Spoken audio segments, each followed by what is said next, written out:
Mesdames et messieurs, bonsoir. Ou rebonsoir à ceux qui étaient déjà là en début de semaine, lundi et mardi.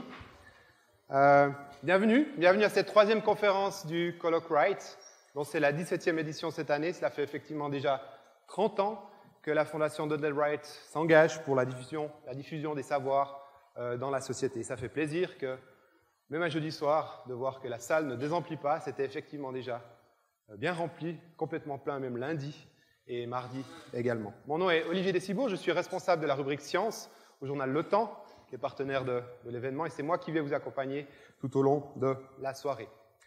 Comme chaque année, vous le savez, on a le privilège ici d'accueillir à Genève, à l'Université de Genève, des orateurs de renom qui viennent du monde entier, qui viennent partager leurs recherches, qui viennent réfléchir ensemble, interagir ensemble, discuter ensemble et surtout discuter avec vous. C'est une chance assez grande qu'on a d'avoir des orateurs de ce calibre-là venir discuter avec le public comme ce soir. Cette année fera évidemment pas exception. Vous savez, le programme était riche. On a déjà eu en début de semaine même une prix Nobel, la personne de Linda Buck qui est venue parler de ses recherches sur les gènes qui codent pour les récepteurs de l'odorat, pour lesquels elle a donc reçu le prix Nobel en 2004, de médecine et de physiologie. Tous les orateurs, cette semaine, parlent sur un thème, c'est la tradition. Ce thème, cette année, il est sous vos yeux. C'est décoder le livre de la vie, la révolution génomique. Pourquoi ce thème? Pourquoi est-ce qu'il a été choisi? Pour vous en dire un peu plus sur le choix de ce thème, je passe immédiatement la parole à Yvan Rodriguez, qui est professeur au département de génétique et évolution de l'Université de Genève et aussi membre du comité scientifique de la Fondation Wright. Merci. Mesdames, Messieurs, chers collègues, je me réjouis, comme les jours précédents, de vous revoir ici pour cette troisième conférence de la semaine du Colloque Wright 2016, colloque, comme Olivier Dessibourg vient de vous le mentionner, consacré à la révolution génomique. Pour ceux d'entre vous qui avaient assisté aux deux précédentes prestations de la semaine, eh bien, vous aurez certainement compris l'articulation de ces conférences qui, chacune, va pointer vers une direction différente, chaque fois aussi une direction liée à la génomique. La première conférence, comme on vient de vous le rappeler, celle de Linda Buck, était ancrée dans le présent. Dans le présent parce que les découvertes de Linda Buck nous font mieux comprendre les mécanismes de la vie, les mécanismes qui nous permettent à nous d'être ici aujourd'hui. Elle nous a montré comment l'identification de la plus grande famille de gènes codés par le génome des mammifères nous permet d'extraire de l'information du monde chimique qui nous entoure et de la transformer en percepts. La deuxième conférence, il y a 2 jours, qui nous a été présentée par Michael Snyder, celle-là nous fait nous diriger vers l'horizon, vers le futur, entre autres vers une médecine personnalisée, une médecine basée sur le génome, les génomes individuels. Aujourd'hui, la conférence de Svante Pääbo va nous faire, au contraire, nous retourner et nous intéresser au livre, au génome, qui nous parle de notre espèce, mais de l'histoire de notre espèce, de son évolution, et également de l'histoire des espèces, de nos espèces voisines espèces qui ont aujourd'hui disparu, mais espèces qui, en temps, non seulement ont partagé avec nous une partie de la planète, mais aussi, apparemment, partagé nos lits. Demain, nous allons, en écoutant le philosophe et essayiste Peter Sloterdijk, donner en temps à la réflexion, à laquelle nous pousse la compréhension, la réalisation de ce que représente la révolution génomique pour notre espèce. Voilà donc pour rappeler en quelques mots l'articulation de ce colloque qui dirige la lumière dans différentes directions, vers le passé, vers le présent et vers le futur.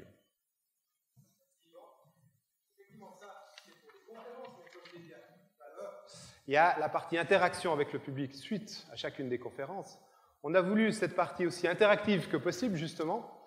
Alors, à ce stade, je vous demande de ne pas éteindre vos portables, les mettre sur mode silencieux. Vous comprendrez pourquoi dans un instant. Il y aura les traditionnels micros dans la salle qui vous seront mis à disposition pour poser vos questions en live, donc directement. Et cette année, on a aussi voulu tester un autre mode d'interaction qui est Twitter. Vous avez ici l'adresse du Wi-Fi libre d'accès de l'Université de Genève, donc c'est Guest Unige. Et si vous avez un portable, et si vous l'avez mis sur mode silencieux, et si vous avez Twitter surtout, vous pouvez poser votre question à travers Twitter, simplement en mentionnant le hashtag, donc le dièse, suivi de ColloquWrite. Mentionnez-le bien, comme ça on voit votre question. Et Yvan va nous aider à les rassembler, à les trier et à les poser aussi directement. Donc ces deux modes d'interaction pour permettre aussi, notamment à ceux qui nous suivent en live, puisque cette conférence est retransmise sur Internet, de poser leurs questions à nouveau à travers Twitter. Cette session de questions-réponses se fera en français et en anglais, donc n'hésitez pas à poser vos questions en français. Vous avez dû recevoir un casque de traduction. Il y a une traduction simultanée. La question sera traduite simultanément en anglais aux personnes avec qui je discuterai. Je dis aux personnes parce qu'effectivement, il n'y aura pas seulement pour la discussion Svante Pääbo sur la scène, mais aussi Peter Sloterdijk, l'idée étant justement l'interaction de toute la semaine, l'interaction entre les scientifiques qui sont présents. Voilà, pour vous parler maintenant de la conférence de ce soir, plus particulièrement et plutôt du conférencier, je repasse la parole à Yvan. Alors, Svante Pääbo est un biologiste suédois, qui s'intéresse à la génétique de l'évolution. Il s'intéresse à la paléogénétique, c'est-à-dire à la reconstruction des génomes d'espèces disparues ou alors d'organismes anciens. Pour ceux qui ne le connaissent pas par son nom, vous le connaissez très certainement par ses découvertes. C'est lui qui s'est intéressé au gène FOXP2. Alors l'acronyme est un peu rêche, mais c'est celui qui est communément appelé le gène du langage. Vous en avez certainement entendu parler, lu des articles dans les journaux. C'est Svante Pääbo qui aussi a découvert une nouvelle espèce d'hominidés en cousin qu'on appelle l'homme de Denisova. C'est lui aussi, et encore, qui a séquencé une grande partie du génome de l'homme de Néandertal. Alors Svante Pääbo commence sa carrière d'une façon un peu atypique, puisqu'il la débute comme traducteur dans les forces armées suédoises. Heureusement, il change de direction rapidement, si bien qu'aujourd'hui, il dirige le département de génétique à l'Institut Max Planck de Leipzig en Allemagne.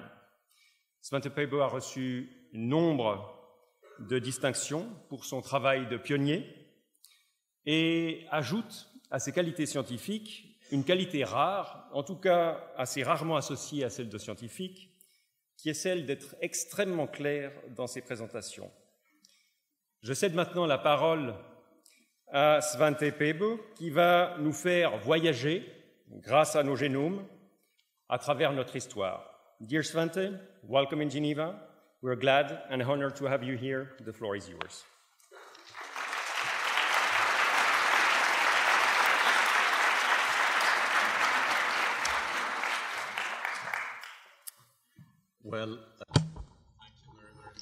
Merci beaucoup. Je commence donc par remercier la Fondation Wright et les organisateurs de ce colloque de m'avoir invité à venir participer à cette semaine de la science qui est de toute évidence un événement exceptionnel ici à Genève. Au tout début de mon intervention, je tenais à vous rappeler ce que vous savez déjà tous. C'est le fait que notre génome est composé de l'ordre de 3 milliards de nucléotides, des lettres en quelque sorte, qui composent l'information génétique. Vous savez également que chacun d'entre nous porte 2 copies du génome humain, une copie venant de notre mère, une copie venant de notre père. Ces 2 génomes sont similaires, mais pas totalement identiques. Si on compare les séquences de lettres, c'est-à-dire de nucléotides, on trouve une différence à peu près tous les 1200 ou 1400 nucléotides, si on compare les 2 génomes que vous portez dans votre organisme, ou si vous comparez 2 génomes entre 2 personnes différentes du public. Et ces différences sont dues à des mutations qui se sont produites dans les lignes maternelles et paternelles chez vos grands-parents, etc., au fil des générations. Chacun d'entre vous, si vous comparez votre génome à celui de quelqu'un d'autre, vous verrez qu'il y a 4 milliards de différences. C'est en quelque sorte l'archive de nos évolutions. Le génome est donc parfait pour essayer de reconstruire l'histoire de l'humanité. Si l'on étudie les variations du génome en commençant simplement par regarder l'être humain vivant dans certaines régions de la planète, on découvrira dans ce cas-là quelque chose qui semble a priori étonnant. C'est-à-dire que la plupart des variations se trouvent chez les personnes qui vivent sur le continent africain. Même si la plupart des gens vivent en dehors de l'Afrique, il y a à peu près 700 millions de personnes qui vivent sur le continent africain et tous les autres vivent en dehors, toutes les variations en dehors de l'Afrique sont moins importantes que celles qui sont observées sur le continent africain, ce qui est dû au fait que la plupart des séquences ADN qui se trouvent en dehors de l'Afrique ont des parents proches à l'intérieur de l'Afrique, mais qu'il y a une partie des variations en Afrique qui n'ont pas de parents proches en dehors. Et l'interprétation de ce constat, c'est que les êtres humains modernes ont vu le jour en Afrique, ont accumulé des variations sur ce continent africain, et ensuite qu'une partie de ces variations se sont rendues dans le reste du monde pour le coloniser. C'est donc là la preuve génétique, en quelque sorte, de l'origine africaine de l'homme humain. Et avec un certain nombre de petites astuces génétiques, on peut approximativement déterminer quand l'être humain a quitté l'Afrique, et c'est à une date relativement récente de notre évolution, il y a moins de 100 000 années. Voilà donc le modèle récent d'origine africaine de l'être humain. Il y a également des preuves paléontologiques qui étayent ce modèle, mais ce modèle présente un problème. Si les êtres humains sont sortis d'Afrique il y a 100 000 ou 50 000 années, il y avait d'autres formes d'êtres humains qui existaient en Europe occidentale, ce que nous appelons l'homme de Néandertal, mais aussi d'autres formes d'êtres d'hominidés qui vivaient en Asie et que nous connaissons moins bien. Les Néandertals qui existaient donc dans cette partie du monde, les voici le squelette reconstitué d'un homme de Néandertal, comparé au squelette d'un être humain, étaient robustes. Ils sont arrivés, apparaissent parmi les fossiles il y a 400 000 ans à peu près en Europe et en Afrique orientale et ont existé jusqu'à leur disparition en liaison avec l'apparition de l'être humain moderne. Notre laboratoire de Leipzig a donc été fasciné par l'homme de Néandertal. On peut presque même dire obsédé par lui. Pourquoi cela nous intéresse-t-il à ce point? Je crois que cela s'explique, d'après moi, par une raison principale. C'est que l'homme de Néandertal est notre parent évolutionnaire le plus proche qui soit. Si nous voulons nous définir comme groupe biologique ou comme espèce biologique, si vous le voulez, c'est au Néandertal que nous devons nous comparer. Qu'avons-nous en commun, nous tous, que l'homme de Néandertal n'avait pas? Voilà qui permettrait de nous définir. Il y a d'autres raisons qui permettent de s'intéresser, qui expliquent que l'on s'intéresse à l'homme de Néandertal. C'est que l'homme de Néandertal existait ici il y a relativement peu de temps, 2000, 3000 générations. Pourquoi l'homme de Néandertal a-t-il disparu? Est-ce que c'est notre ancêtre direct, etc., etc. Et cette dernière question, il faut faire attention. Je suis sûr qu'il y a des paléontologues dans le public, mais cette question est discutée dans la paléontologie depuis des décennies. Et il existe en quelque sorte deux positions extrêmes pour répondre à la question de savoir ce qui s'est passé avec l'homme de Néandertal. La première hypothèse, c'est celle du remplacement total, c'est-à-dire que l'homme de Néandertal a apporté une contribution génétique de 0% à l'être humain moderne. À l'autre extrémité, on trouve ceux qui pensent que les hommes de Néandertal sont les ancêtres directs des Européens actuels et qu'il y a donc une continuité à 100%. Personne ne défend cette thèse, mais entre les deux, il y a toute une gamme de positions possibles. La première occasion de tester cela par des moyens génétiques est apparue au début des années 90, lorsque nous avons pu obtenir un échantillon, non pas d'un homme de Néandertal, mais de l'homme de Néandertal avec un L majuscule, celui qui avait été trouvé en 1856 à Néandertal et qui a donné son nom à ce groupe d'hominidés. On a pris donc un échantillon de l'humérus. À l'époque, il fallait prélever une partie relativement importante de l'os pour pouvoir en extraire l'ADN. Et on a ensuite accumulé 20 années d'expérience pour obtenir une petite quantité d'ADN qui avait été préservée dans cet os. Ce qui est assez effrayant, c'est la contamination qui peut intervenir depuis votre propre ADN, c'est-à-dire les particules de poussière dans une salle telle que celle-ci où il y a beaucoup de personnes, où les fragments de peau tous ces fragments de peau et de particules peuvent contenir beaucoup plus d'ADN que ce que l'on trouve dans l'os qu'il s'agissait d'étudier. C'est la raison pour laquelle nous avons dû réaliser des salles blanches, porter des habits bizarres, filtrer l'air et ainsi de suite pour faire tous ces examens. À l'époque où nous travaillions donc sur l'homme de Néandertal, nous avons travaillé sur une petite partie du génome, le génome mitochondrial que nous héritons de notre mère, et nous nous sommes concentrés là-dessus parce que bon nombre de copies de ces cellules existent et ça nous permet d'examiner les parties précieuses de ce génome. Nous avons découvert que si on reconstruit l'histoire du génome mitochondrial de l'homme de Néandertal, il faut remonter très loin pour trouver un ancêtre commun qui présente le génome mitochondrial de tous les êtres humains qui vivent sur Terre à l'heure actuelle. Pour nous tous ici, notre ancêtre commun remonte à 100 000 ans, alors qu'il faut remonter à plus d'un demi-million d'années pour trouver un ancêtre commun avec l'homme de Néandertal.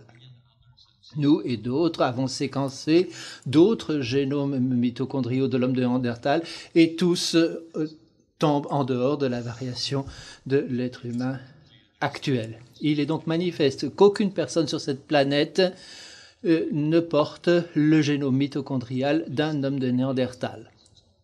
En d'autres termes, cela pourrait pousser à souscrire à la thèse du remplacement total. Mais il est également clair que le génome mitochondrial est une partie tout à fait particulière du génome. Il y a des centaines de copies par cellule qui viennent uniquement de la mère et qui sont héritées en tant qu'une unité, alors que la très grande majorité des autres 3 milliards de paires de bases ou de nucléotides sont stockées dans le noyau de la cellule et viennent à la fois de la mère et du père. Donc, c'est dans le génome que l'on va retrouver la vérité. Mais bien sûr, il n'y a que 2 copies de ce génome, alors qu'il y a des centaines de copies de génome mitochondrial. Il y a 10 ans à peu près, j'avais dit dans un article que jamais on ne séquencerait le génome de l'homme de Néandertal parce qu'il y en avait trop peu qui étaient disponibles, que c'était dégradé, que c'était modifié chimiquement, etc., que ça n'était pas faisable. Voilà qui montre qu'il ne faut jamais faire de prévisions négatives et surtout pas en biologie. Parce que ce qui se passe souvent, c'est que l'histoire vous dépasse, si vous voulez. Généralement, la technologie vous devance. C'est ainsi qu'au début de ce millénaire, de nouvelles techniques sont apparues pour séquencer l'ADN et de nombreux fragments d'ADN ont pu être séquencés de manière peu onéreuse et très rapide. Désormais, nous avons pu rechercher des parties spécifiques du génome en extrayant simplement l'ensemble de l'ADN, en réalisant une sorte de bibliothèque des molécules et en séquençant tout l'ADN qui s'y trouve, en commençant à comparer cela avec le génome bactérien, le génome de l'être humain et ainsi de suite. Le premier endroit où cela a fonctionné pour l'homme de Néandertal, c'était dans ce site que vous voyez ici, la caverne de Vindia en Croatie. Ce fragment d'os que vous voyez ici a à peu près 40 000 ans. Et la première chose que l'on observe, si on regarde ce fragment d'ADN, dans un tel os, on voit que ce fragment est très très court. Alors que si vous extrayez l'ADN d'un échantillon, d'une prise de sang de moi, vous y trouverez des fragments de paires de bases de 10 000 lettres de long. Ici, il y en a 40 ou 50, 200 au maximum et pratiquement pas plus de 200. Donc, non seulement les fragments sont très courts, mais en plus, ils ne représentent qu'une fraction très minime de l'ensemble de l'ADN. Dans le meilleur des cas, 3 ou 4%, généralement moins de 1%. Et la grande majorité de l'ADN vient des bactéries, des champignons qui ont colonisé l'os au fil des milliers, des centaines de milliers d'années pendant lesquelles cet os s'est trouvé dans la caverne. Nous avons donc eu beaucoup de chance de trouver au fil des années les moyens d'améliorer la méthode passant de l'os à l'extraction de l'ADN, à la transformation de cet ADN dans une forme que nous puissions mettre dans la machine à séquencer. Nous sommes devenus beaucoup plus efficaces dans ce travail.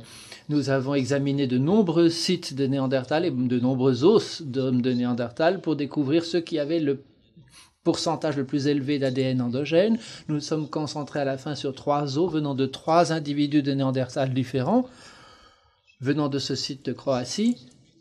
Et cela nous a donné à peu près un peu plus d'1 milliard de molécules d'ADN, ce qui à l'époque était beaucoup. Aujourd'hui, on y arrive beaucoup plus facilement. La très grande majorité de ces fragments d'ADN venaient non pas de l'ADN du Néandertal, mais des bactéries. Mais nous avons pu examiner toutes les séquences et cartographier toutes ces séquences qui présentaient une similitude avec le génome humain, en tenant compte du fait qu'il y avait un dommage chimique qui avait pu s'accumuler dans cet ADN au fil du temps, et donc susceptible de nous donner de mauvaises positions du nucléotide. Et nous avons comparé cela au génome humain. En 2010, nous avions séquencé à peu près 3 milliards de nucléotides du génome de Néandertal, mais en petits fragments aléatoires. Parfois, nous avions 2 fragments qui couvraient une position du génome humain, parfois 3, mais nous avions aussi des parties considérables du génome humain qui n'étaient pas couvertes. Nous avions, au final, à peu près 55% du génome de Néandertal. Mais au moins, il était possible dès lors de commencer à se poser un certain nombre de questions. Et la première, bien sûr, était de savoir que s'était-il passé lorsque les hommes modernes avaient rencontré les hommes de Néandertal. Est-ce qu'ils s'étaient mélangés? Lorsque l'homme humain est venu d'Afrique et a rencontré l'homme de Néandertal, que s'est-il passé? Y a-t-il eu une contribution de l'homme de Néandertal vis-à-vis de l'être humain? Si tel était le cas, une conséquence serait que les Européens d'aujourd'hui devraient partager plus de variantes génétiques avec les Néandertals que les Africains actuels. Puisqu'il n'y a jamais eu de Néandertal en Afrique, il n'y a aucune raison de supposer qu'il y ait la moindre contribution des Néandertals aux Africains. C'est donc la première question que nous nous sommes posée. L'idée étant que si c'est ça le génome de Néandertal, il n'y a pas de connexion entre ce génome et celui des Européens actuels. Ce Néandertal serait donc tout aussi éloigné de l'Africain moderne que de l'Européen moderne. S'il y a une contribution, le Néandertal serait plus proche des Européens que des Africains. Nous avions le génome de Néandertal venant de Croatie. Et nous avons séquencé 5 personnes vivant à l'heure actuelle. Il n'y avait pas tant de génomes que ça qui étaient connus à l'époque, et nous voulions établir le même profil d'erreur entre ces génomes. Nous voulions une personne venant de France, enfin d'Europe pour représenter les Européens. Nous avons longuement discuté et nous sommes arrivés à la conclusion qu'une personne venant de France était de toute évidence la plus européenne. Donc nous avons séquencé le génome d'un Français, de 2 individus venant d'Afrique, d'une personne venant de Chine et d'une personne de Papouasie-Nouvelle-Guinée. Et nous avons procédé à un test très simple. Nous avons simplement comparé 2 personnes vivant à l'heure actuelle. Et pour illustrer cela, nous avons commencé par les 2 Africains. Et nous avons découvert toutes les positions et là où il y avait des variations. Ensuite, nous nous sommes demandé à quelle fréquence l'homme de Néandertal correspondait à cette personne ou à cette autre à la même position. Puisque les Néandertal n'étaient pas allés en Afrique et qu'ils ne pouvaient donc pas avoir contribué aux Africains, le pourcentage devrait être de 50-50, c'est-à-dire il ne devrait pas y avoir plus de similitudes ou de variations dans un cas que dans l'autre. Et ça a été le cas. Il n'y a pas eu de différence entre les 2 individus. Lorsqu'on a pris ensuite un Européen et un Africain, à ma grande surprise, dois-je dire, on a constaté que statistiquement, il était significatif qu'il y avait plus de correspondance avec l'individu européen, ce qui donne à penser, sans prouver pour autant, qu'il y aurait pu y avoir une contribution des Néandertals aux Européens actuels. De façon encore plus surprenante, lorsque nous avons fait les mêmes tests avec un Chinois et un Africain, nous avons à nouveau constaté davantage de correspondance avec les Chinois, même si la plupart des gens pensent qu'il n'y a jamais eu de Néandertal en Chine.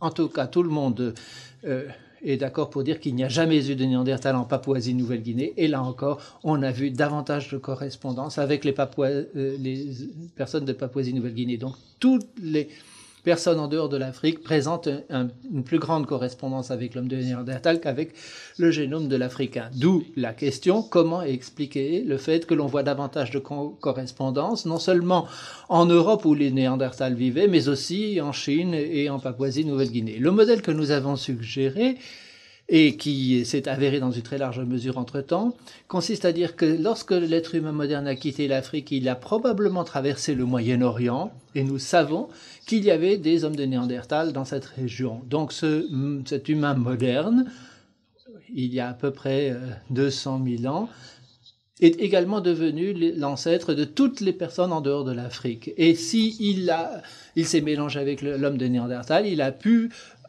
transporter cette contribution de l'homme de Néandertal au reste du monde et même à des régions où l'homme de Néandertal n'existait pas. À telle enseigne que si les racines sont en dehors de l'Afrique, 1 à 2% de votre génome vient de l'homme de Néandertal. Nous avons été très heureux de pouvoir publier ce résultat. Évidemment, tout de suite, les gens se précipitent pour trouver des erreurs dans notre article. Ils n'en ont pas trouvé et ça nous a ravis. Mais je ne peux jamais m'empêcher de souligner à ce stade que le grand public s'est également beaucoup intéressé à notre publication. Donc, nous avons tout de suite reçu beaucoup de courriels, de lettres de personnes qui se sont quasiment auto-identifiées comme étant des Néandertals et se sont portés volontaires pour nous communiquer des échantillons de sang et se prêter à des études. Et puis, on a même commencé à voir un schéma apparaître. C'était pratiquement rien que des hommes qui prétendaient être des Néandertals et très peu de femmes qui prétendaient en être. J'ai compté tous ces courriels, je les ai présentés à mon groupe de recherche et j'ai dit ça, c'est ma recherche à moi, j'ai compté les emails. Évidemment, mes collaborateurs ont dit ça veut dire simplement que les hommes s'intéressent davantage à la génétique, ils vous écrivent et puis c'est tout. Mais j'ai retrouvé mes emails et j'ai constaté que ça n'était pas vrai. Il y avait beaucoup de femmes également qui nous écrivaient en disant qu'elles étaient mariées à des hommes de Néandertal. Et très peu d'hommes qui prétendaient être mariés à des femmes de Néandertal. En tant que généticien, bien sûr, ça vous intéresse beaucoup les questions de schémas hérités. Mais nous ne faisons pas que ce genre de recherche-là. Nous ne comptons pas simplement les emails. Nous avons aussi travaillé en collaboration avec des archéologues russes, et en particulier sur un site qui se trouve dans le sud de la Sibérie, à la frontière de la Mongolie et de la Chine, qui s'appelle la caverne de Denisova, qui est un endroit magnifique. Si vous avez l'occasion d'y aller, je vous le conseille. En 2010, on y a trouvé un petit os du pied qui s'avérait venir d'un homme de Néandertal. À l'époque, nous disposions déjà de nouvelles techniques extrêmement sensibles pour séquencer des petites quantités d'ADN à condition qu'il ait été suffisamment bien préservé.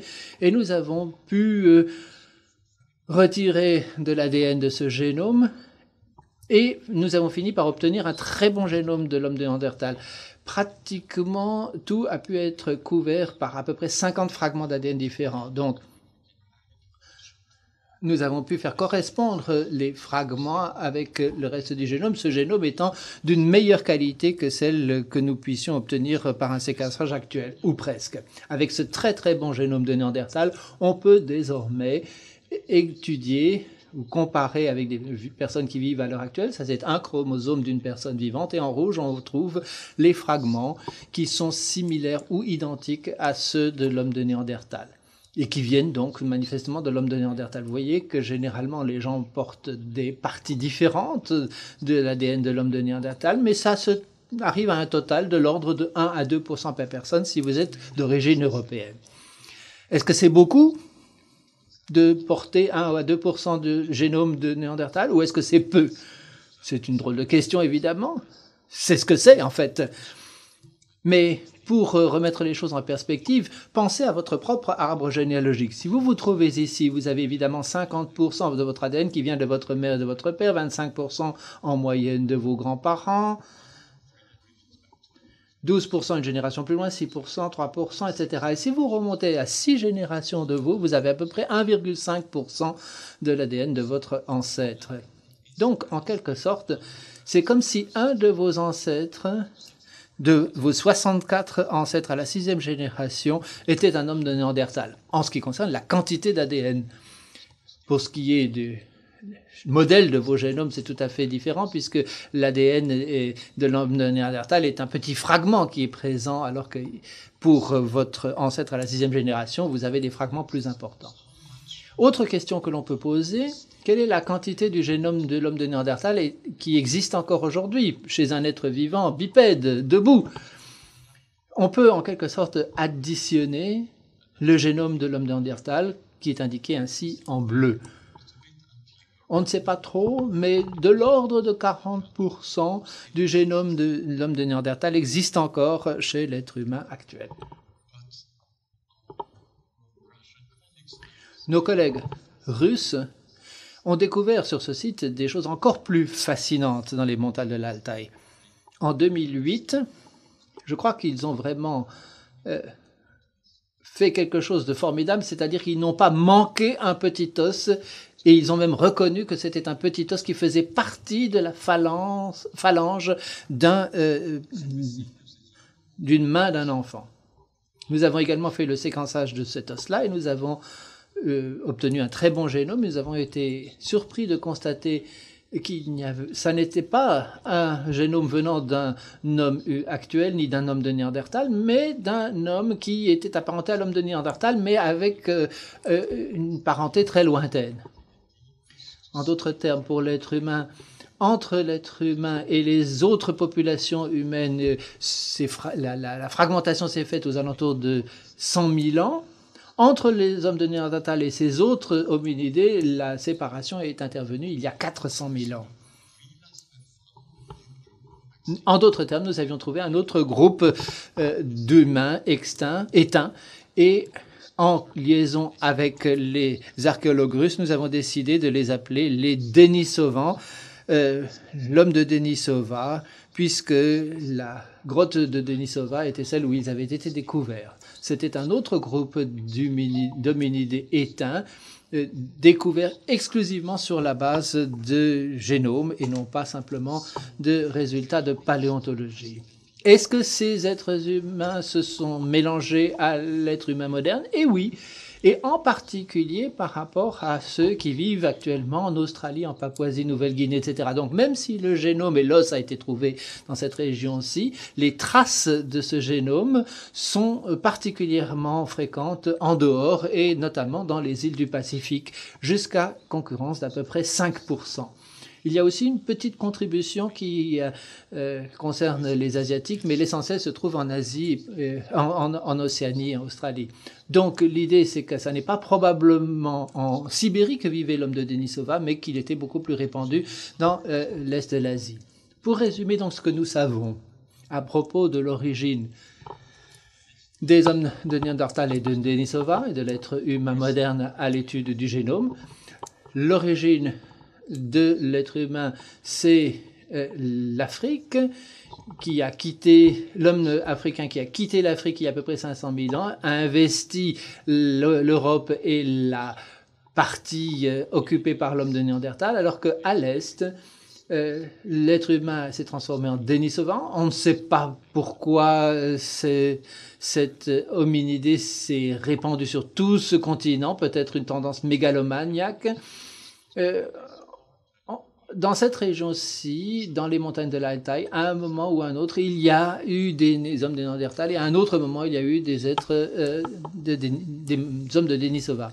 Et ensuite, il y a à peu près 50 000 ans, l'être humain moderne est sorti de l'Afrique et s'est mélangé avec l'homme de Néandertal, probablement en Moyen-Orient, et a continué à se répandre. Tout porte à croire désormais qu'il y a eu également des mélanges entre l'être humain moderne et l'homme de Denisova, puisque le génome est légèrement différent. Il y a donc eu des mélanges avec l'homme de Denisova dans le sud-est de l'Asie, continuation de l'expansion de l'être humain, disparition de ses autres formes, mais qui continue à survivre en quelque sorte par le biais de cette contribution à raison de 1% du génome de Néandertal et 5 à 7% du génome de l'homme de Denisova. Nous avons donc désormais 2 cas de mélange. Je ne serais pas surpris si à l'avenir on trouvait encore d'autres cas de ce type en Chine, mais là aussi, mais aussi lorsque l'être moderne, l'humain moderne s'est répandu dans le reste de l'Afrique, il est probable qu'il se soit mélangé à d'autres populations existant également sur place. Donc nous avons toujours été mélangés, et pas simplement au niveau de l'être humain moderne, mais aussi auparavant, au moins dans une certaine mesure. Et ce site en Roumanie nous l'a rappelé récemment. On a trouvé en effet cette mandibule. C'est une mandibule humaine moderne qui a à peu près 40 000 ans et qui est parmi les plus anciens fragments de squelettes humains modernes que l'on ait découvert. Lorsque nous avons commencé à cartographier le génome, nous n'avons pris ici qu'un chromosome sur ce cliché. On a vu les autres êtres humains modernes où l'on a indiqué les diverses couleurs venant de l'homme de Néandertal. Cet individu, donc, était très intéressant puisqu'il vivait à l'époque où des hommes de Néandertal vivaient encore. S'était-il mélangé à eux? La réponse est oui, puisqu'il portait beaucoup plus d'ADN de Néandertal que cela n'est le cas aujourd'hui. En fait, toutes ces parties noires sont des parties pour lesquelles nous n'avons pas d'informations.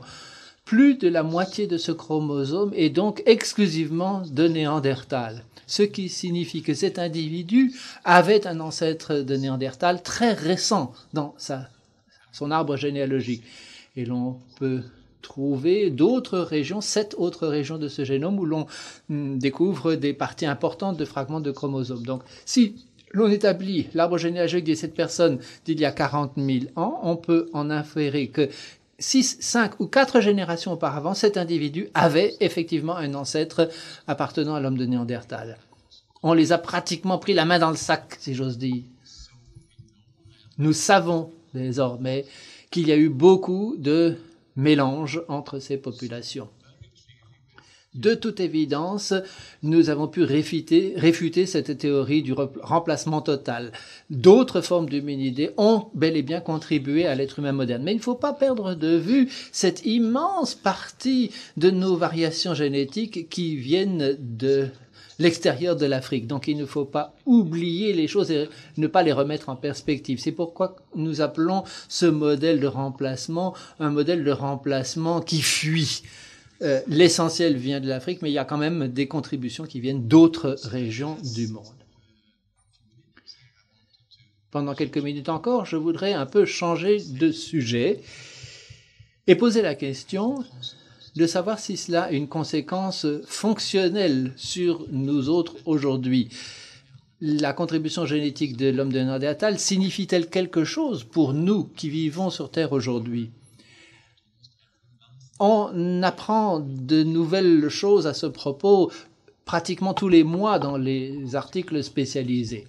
Il est désormais possible de passer en revue des centaines de génomes d'Européens et de déterminer quelle est la fréquence à laquelle les Européens ont des génomes de Néandertal à certaines parties de leur génome. Et vous voyez, il y a quelques petits pourcentages ici, mais à d'autres endroits, il y en a encore 40, 50, voire 60%. Certaines caractéristiques sont uniques pour l'être européen, pour d'autres pour les asiatiques, etc. Si vous demandez quels sont les types de gènes qui présentent cette fréquence accrue, et c'est peut-être ceux qui ont été avantageux pour nos ancêtres, Mais la réponse est assez ennuyeuse. C'est la carotène, c'est-à-dire les gènes qui se trouvent dans la peau et les cheveux modernes. On ne sait pas donc quelle est la conséquence de cette présence de ce gène, mais ça a certainement une incidence sur l'apparence de la peau et des cheveux qui viennent manifestement de l'homme de Néandertal. Mais il y a d'autres constats qui sont tirés. Il y a 2 ans, une variante de gène a été trouvée qui est associée au diabète de type 2, c'est-à-dire le diabète que l'on attrape quand on vieillit. Et cette variante de risque a provoqué ce qu'on appelle un transporteur de lipides qui existe non pas en Afrique, mais en dehors de l'Afrique et en particulier en Asie et chez les Américains natifs. Et si vous réalisez un arbre des variants de risque, vous trouvez que le Néandertal est juste ici, ce qui est manifestement une variante qui a été héritée des Néandertals par les Asiatiques et qui a abouti à une fréquence accrue. Pourquoi quelque chose devient fréquente lorsque cela pose un problème ou crée une maladie? Il y a un très bon exemple de ces variantes génétiques qui interagissent avec l'environnement avant d'avoir ou de déployer leurs conséquences. Il y a en effet de bonnes raisons de penser que les variantes génétiques, aujourd'hui, lorsque nous mangeons trop tout au long de notre vie, nous amènent à développer le diabète. Mais cela peut être évidemment une variante très utile dans des situations de famine. C'est peut-être une adaptation de l'homme de Néandertal à des situations de famine. Est-ce que les hommes de Denisova ont également apporté une contribution fonctionnelle à notre génome? La réponse est oui. L'exemple le plus spectaculaire se trouve au Tibet, sur les hauts plateaux du Tibet, où vivent des gens à 3000 ou 4000 mètres d'altitude avec assez peu d'oxygène dans l'air. Ceux qui viennent, par exemple, de Chine, souffrent de beaucoup de complications, notamment au moment de la grossesse. Mais on savait déjà qu'il y avait des adaptations génétiques de la part des Tibétains qui leur permettaient de vivre à de telles altitudes, ce gène qui s'appelle EP1+. Un groupe de chercheurs à Berkeley a montré que cette variante existait de manière très fréquente chez les Tibétains, à raison de 80%, alors qu'elle était très rare dans d'autres endroits, et a également montré qu'en fait, elle était directement héritée des hommes de Denisova, qui étaient les ancêtres des Tibétains. Donc c'est assez fascinant de constater que la population humaine n'est peut-être pas très développée dans les hauts plateaux du Tibet. Elle ne serait certainement pas s'il n'y avait pas eu cette contribution de l'homme de Denisova. Donc il y a beaucoup d'autres de ces variantes qui sont découvertes pratiquement mois après mois. Ça n'est qu'un autre exemple d'un groupe de recherche de notre institut. Moi, je n'ai pas participé directement à cette recherche. C'était une variante qui présente un certain doute d'être... Enfin, un schéma assez douteux. Ça semble être présent en dehors de l'Afrique, mais avoir son origine ici. Et c'est un gène qui encode... Cette variante encode ou est présente dans des gènes qui encodent des récepteurs du système immunitaire qui vous permettent de vous défendre contre les bactéries et les virus. C'est une sorte d'immunité innée. On peut montrer que si vous êtes homozygote, c'est-à-dire que si vous avez 2 versions néandertales ici, elles expriment davantage de variance que si vous êtes hétérozygote et que vous n'avez qu'une variante néandertale ou que si vous n'en avez aucune. Et si vous regardez ce à quoi ces variantes sont associées du point de vue statistique dans la population, ces variantes néandertales vont de pair avec une résistance accrue aux infections dues à l'Helicobacter pylori qui vous donne des ulcères. Alors si vous n'avez pas d'ulcères, c'est justement grâce à l'homme de Néandertal. Mais ces mêmes variantes vont de pair aussi avec davantage de prédisposition aux allergies. Donc, on pourra leur rendre responsable de quelque chose. Et aujourd'hui, un article vient d'être publié où on a les résultats d'études de génome. On a regardé les variantes de gènes qui apparaissent en rouge à l'écran. Et si vous regardez tout le tableau, vous voyez que ce sont des gènes qui ont trait à la peau et à la pigmentation de la peau. Donc, on commence à comprendre que l'homme vient de l'Afrique, part en Asie, et ces hommes ont vécu pendant 300 à 400 000 années et se sont adaptés à la nouvelle situation. Et il y a des nouveaux venus qui viennent d'Afrique, qui se mélangent à eux, et donc on a ce qu'on appelle une introgression adaptive. Vous connaissez un terme si vous étudiez les animaux, mais la plupart des hommes de Néandertal dont on parle dans la littérature n'ont pas été choisis de façon positive. Ils vont souvent de pair avec des maladies parce que cela ressort d'études de génétique médicale avec des maladies de peau, avec des problèmes de dépression, d'addiction au tabac ou à d'autres produits, problèmes. Alors, on pourrait aussi voir ce qu'on n'a pas hérité de l'homme de Néandertal. On regarde tout le génome, on regarde la fréquence en Europe, en Afrique, et on voit où est-ce qu'on s'attend à voir, du point de vue statistique, une contribution de l'homme de Néandertal dans tout le génome, mais ce n'est pas le cas. Mais il y a des régions où on s'attendait à avoir une contribution de l'homme de Néandertal et ça n'existe pas. C'est un petit peu comme si on sélectionnait contre l'homme de Néandertal. On n'accepte pas ces gènes. Alors, c'est quelque chose de très intéressant parce qu'on se dit peut-être que ça cache autre chose qui est en train de définir l'être humain moderne en tant que groupe, des choses qui ont changé récemment dans notre évolution après l'homme de Néandertal. Et pourquoi est-ce que ça nous intéresse tellement? Parce qu'il y a des choses qui nous distinguent vraiment du groupe de Néandertal. Si on y réfléchit à ce groupe de Néandertal, ils ont existé 3 à 4 fois plus longtemps que nous n'avons existé en tant qu'hommes modernes. Mais les experts peuvent distinguer ces hommes, moi, ils me paraissent semblables en tant que non-experts, mais grâce à la technologie d'aujourd'hui, nous pouvons faire des études plus poussées. Donc, avec l'homme moderne, nous avons de nouvelles technologies et donc les changements sont beaucoup plus rapides et régionalisés. On voit tout de suite les différences entre un Européen et quelqu'un qui vient d'Amérique centrale. L'art figuratif montre quand même quelque chose d'intéressant. Il y a beaucoup d'articles où les gens expliquent qu'ils ont trouvé l'art de l'homme de Néandertal, mais d'autres leur disent « mais ça ressemble à l'art moderne ». On ne peut pas vraiment voir ce que cela représente. Ça ne peut être que l'œuvre d'un homme moderne. Et l'homme moderne, c'est le premier groupe d'hominidés qui n'existe plus en tant qu'une centaine de milliers de personnes. Là, il y a une explosion démographique. Il y en a des millions qui quittent l'Afrique, vont en Asie, pas seulement en Asie, et traversent les océans et arrivent en Amérique du Nord et du Sud et en Australie, dans toutes les zones habitées de la planète. Donc, avec ce génome du Néandertal, nous pouvons faire un catalogue de toutes les caractéristiques que nous partageons tous, peu importe l'endroit où nous vivons, mais l'homme de Néandertal a évolué. Il y a quand même des choses que nous partageons encore. Et ce qui me fascine, c'est pas une liste extrêmement longue. Alors, il y a 2 génomes avec des différences de l'ordre d'1 million, mais en tout cas, nous partageons tous quelque chose.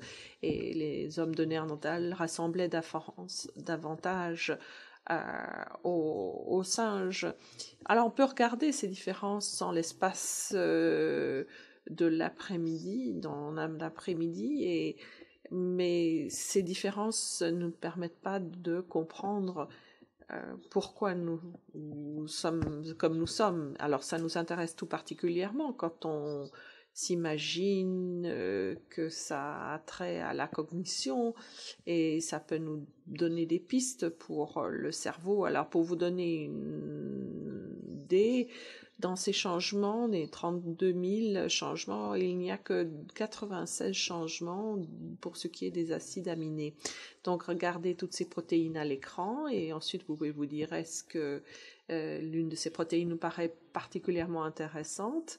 Et nous, ce qui nous intéresse, ce sont les gènes qui agissent particulièrement pendant l'évolution du cerveau, ce qui nous mène à la dernière question qui reste posée. Alors, comment modifier ces études puisque nous pensons que tel et tel changement génétique est important? Alors, pendant des années, je fais des plaisanteries de cet ordre. Ces allèles de l'homme de Néandertal, c'est de les utiliser dans un homme transgénique et de utiliser des allèles humains et de les transplanter dans des chimpanzés transgéniques. Et nous ne pouvons pas le faire pour toutes sortes de raisons déontologiques, on le comprend bien.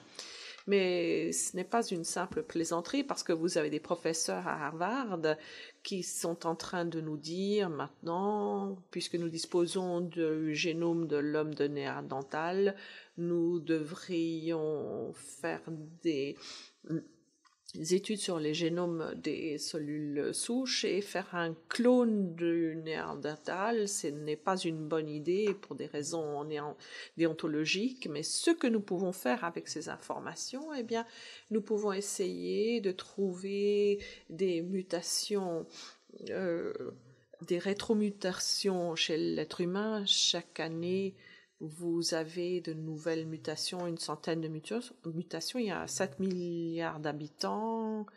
Le génome est composé de paires. Donc, chaque mutation compatible avec la vie existe, mais à faible fréquence. À l'avenir, quand on aura fait un séquençage de tous nos génomes, dès qu'on ira chez le médecin, au cabinet, on va se rendre compte qu'il y a des mutations qui nous ramènent à l'époque ancestrale et ce sera peut-être des pistes médicamenteuses. Alors, ce qu'on peut faire également, faire du génie génétique et voir les changements de l'homme et de l'homme de Néandertal dans les cellules souches, ça se fait.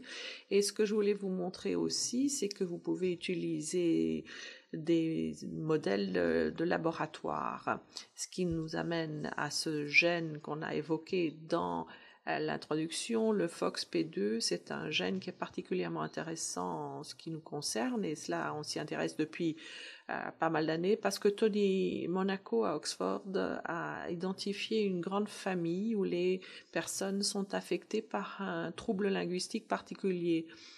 Ça n'a rien à voir avec leur intelligence ou quoi que ce soit d'autre, c'est simplement un problème de production linguistique. Et cette famille nous a permis d'identifier ce gène. C'est un gène qui encode les facteurs de transcription, une protéine qui branche et débranche les autres gènes. Et alors, il y a deux changements qui n'existent pas chez les autres primates. Donc, c'était très intéressant quand on a pu comparer au génome du Néandertal à ces deux endroits ici et on s'est rendu compte que l'homme de Denisova et l'homme de Néandertal ressemblaient à l'être moderne. Donc, ces deux changements se sont produits avant la grande scission, avant la grande divergence, mais cela ne les rend pas inintéressants et on va voir comment on va pouvoir étudier à l'avenir ces changements propres à l'être humain. Alors puisque cette protéine, on la retrouve chez l'homme et la souris avec ces deux changements, un changement plutôt conservateur ici qui, nous espérons, ne fera rien. Nous pouvons essayer d'humaniser une souris et nous sommes en train, avec le génie génétique, de transformer la souris qui, avec son gène, va créer des protéines humaines.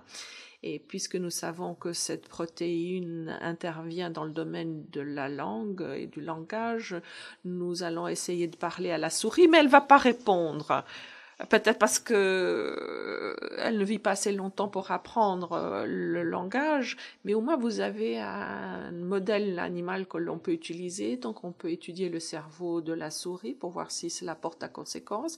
Et ce qui est intéressant, c'est que cette souris humanisée, si on la compare à leurs autres frères et sœurs de la portée, mais où on n'a pas donc fait de transformation. Les dendrites sont beaucoup plus longues chez cette souris modifiée, donc vous voyez ici. Et ce qui est surtout nous intéresse, ce sont les circuits ganglières qui a fait que une doctorante s'est intéressée à cette question. Donc, elle a travaillé avec Dr. Anne Greibel et ensemble, elles ont testé l'apprentissage chez ces souris qui courent dans un labyrinthe, qui doivent apprendre pour aller vers le vert, pour trouver de lait chocolaté très prisé par la souris. Alors, on peut l'encourager à brancher cette lumière. Elle sait, elle apprend qu'elle doit aller vers la lumière. Il n'y a pas de différence entre une souris humanisée ou une souris normale quant à la rapidité de l'apprentissage. Mais si vous donnez toujours le même signal à gauche, à un moment, on arrive à éliminer le signal et la souris va toujours aller à gauche et elle va trouver son lait chocolaté. Et c'est donc... là, on peut y arriver avec une souris humanisée en 7-8 jours, alors que les autres membres de sa fratrie, de sa portée, auront besoin de 12 jours pour y arriver. Donc, apparemment, ils apprennent ça beaucoup plus rapidement. Je ne suis pas neurobiologiste, mais mes confrères me disent qu'il faut y réfléchir quand on apprend à faire du vélo en tant qu'enfant. Au début, on réfléchit à ce qu'on est en train de faire et ça se passe mal, on tangue, on tombe, c'est vraiment contre-intuitif. Mais arrive un moment où tout à coup, on ne réfléchit plus à ce qu'on est en train de faire et tout à coup, on arrive à faire du vélo sans problème, c'est-à-dire que vous avez automatisé cette coordination des muscles et des mouvements qui sont nécessaires pour faire du vélo. Et cela va de pair avec une commutation des activités dans votre cerveau qui passe du centre du cerveau à la partie latérale du cerveau. Donc, on s'est réintéressé à nos souris et on constate cette commutation d'activité beaucoup plus prononcée dans la partie latérale que dans la partie médiane. Et donc, cela correspond à notre hypothèse.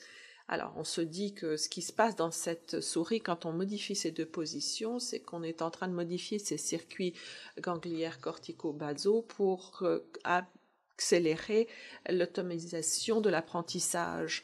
Et quand on réfléchit à langage et à la parole, c'est effectivement la chose la plus compliquée, la plus sophistiquée du point de vue coordination musculaire. Donc, il y a un contrôle de millisecondes pour contrôler ses lèvres, la parole et tout ça. On apprend cela en tant que petit enfant et c'est une question de coordination quant à la rapidité de l'apprentissage. Donc, il semblerait que ce changement de gène va affecter la coordination. Donc ça s'est passé avant la scission avec l'homme de Néandertal et on souhaiterait savoir s'il y a eu quelque chose qui s'est passé chez l'être moderne et effectivement il y a un changement ici au niveau de ce gène-là qu'on retrouve pratiquement chez tous les êtres humains et chez tous les autres animaux qu'on a étudiés, il y a autre chose. Et cette position a trait à l'activité de cette jeune. Donc l'activité change quand on change la position. Donc l'idée maintenant, c'est que nous avons ces deux changements de protéines que nous avons pu démontrer sont importants chez la souris et nous pensons qu'il y a un changement régulateur qui se passe ici et c'est peut-être une piste quant à ce que nous allons découvrir à l'avenir, c'est qu'il y a eu plusieurs changements qui se sont produits pour en arriver à l'homme moderne. Donc c'est plutôt encourageant, c'est-à-dire que l'on puisse modéliser des aspects de choses qui appartiennent à l'être humain, tels que la parole, et cela de le faire sur un un modèle animal et cela pourrait être intéressant de mieux comprendre d'autres gènes qui participent à l'évolution de l'homme. Donc j'espère que j'ai réussi à vous convaincre que si ça vous intéresse, l'évolution de l'homme et surtout l'évolution récente, c'est très important d'avoir un génome de Néandertal parce qu'on peut savoir quand les choses se sont produites et s'intéresser à cette partie-là si c'est cela qui vous intéresse. Et le grand défi pour les 5 ou 10 années à venir, c'est de continuer ces études pour essayer de comprendre les fonctions de ces changements et il nous faudra étudier les cellules souches in vitro. Et ce qu'on va aussi essayer de faire, c'est de créer davantage de souris humanisées pour étudier ce que cela donne. Alors, je remercie tous ceux qui participent à ces efforts. Je ne peux pas les mentionner tous. Je vais mentionner plus particulièrement Mathias Meyer, qui a développé cette méthode ultra sensible pour séquencer ces génomes à partir d'os, ce qui nous a permis d'obtenir ces génomes de qualité extraordinaire qu'on n'aurait pas pu obtenir sans lui. Beaucoup de confrères ont participé à l'analyse. J'ai parlé de Janet Kelso, Kay Prüfer, qui ont coordonné les efforts sur le génome de Néandertal et pour la génétique de population David Reich à l'Institut Broad et Monty Slatkin à Berkeley. Et voilà, je vous remercie de votre attention.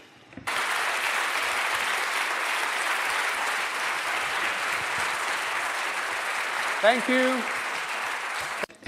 Merci beaucoup, Sante Pabo. C'était fascinant. Je vous propose de vous asseoir.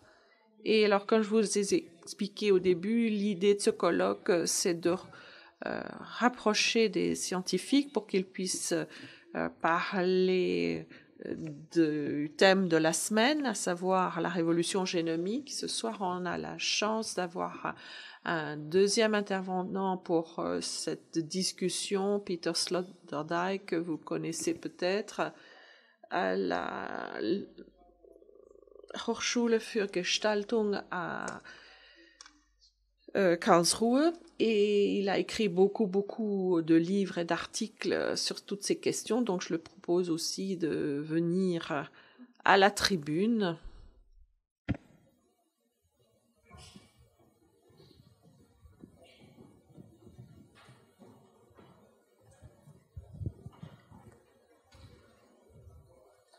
You have to use this mic. Yes. Please take a seat. And let me remind you that Donc, vous pouvez poser vos questions également via Twitter, c'est très simple, avec l'hashtag colloqueright. Je vais commencer par poser quelques questions. Vraiment, ça m'interpelle. Ces gens qui vous envoyaient des courriels vous disant... Enfin, qu'est-ce qu'ils disaient dans ces courriels? Ils disaient « Je suis un homme de Néandertal » ou « J'ai un parent qui est un homme de Néandertal ». Qu'est-ce qu'ils ont dit? Qu'est-ce qu'ils ont écrit? Alors, c'était très différent d'un courriel à l'autre, mais la plupart de ces gens se comportent un peu comme l'homme des cavernes, enfin, l'idée qu'on se fait de l'homme de caverne. Certains nous ont envoyé des photos, alors on pourrait les envoyer chez un endocrinologue parce qu'ils souffraient d'acromégalie, par exemple. Mais comment est-ce que vous interprétez tout cela, cette distinction entre l'homme de Néandertal et l'homme moderne? Je crois que, les gens sont fascinés à l'idée qu'il y a eu d'autres espèces d'hommes par la passé qui, d'une certaine façon, étaient plutôt différents quand même par rapport à nous. C'est quand même assez fascinant de s'imaginer qu'est-ce qui se serait passé si l'homme de Néandertal avait vécu plus longtemps. Je me demande s'il vivait aujourd'hui, est-ce qu'il vivrait dans des banlieues ou dans des jardins zoologiques? On ne le sait pas. C'est une fascination. Pour vous aussi, c'est une fascination. Fascination, oui, tout à fait. C'est le mot qu'il faut utiliser. La fascination vient toujours de la question de savoir comment Nous avons tous entendu parler de ce que disaient l'évolutionniste de la fin du XVIIIe et du XIXe siècle qui parlait d'un maillon manquant. Alors, c'est pas seulement un maillon qui est en train de manquer, qui soit manquant, il y a aussi une rencontre qui ne s'est pas faite. Je ne vois pas comment les êtres humains, l'homme moderne et les hommes de Néandertal auraient pu se mélanger.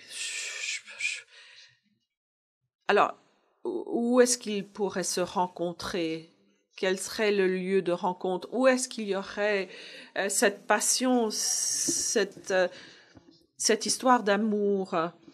Oui, il a dit que c'était une surprise. Oui, mais ça relève pratiquement de la science-fiction parce que la question suivante, forcément, sera une question portant sur les gènes des extraterrestres, des envahisseurs. Si on pouvait se mélanger aux hommes et aux femmes de Néandertal, alors pourquoi est-ce qu'à ce moment-là, est-ce qu'on ne pourrait pas se mélanger aux extraterrestres? Enfin, il y a quand même une chose de certaine, c'est que nos ancêtres ne pouvaient pas être racistes. Ça, c'est clair. Écoutez, je ne le sais pas. J'ai toujours tendance à dire quand on commence à envisager comment ça s'est passé entre l'homme de Néandertal et l'homme moderne, cela donne davantage d'indications quant à la façon que nous avons de concevoir l'être humain. On ne sait pas vraiment comment ça s'est passé par le passé. Est-ce qu'il faut tomber amoureux pour pouvoir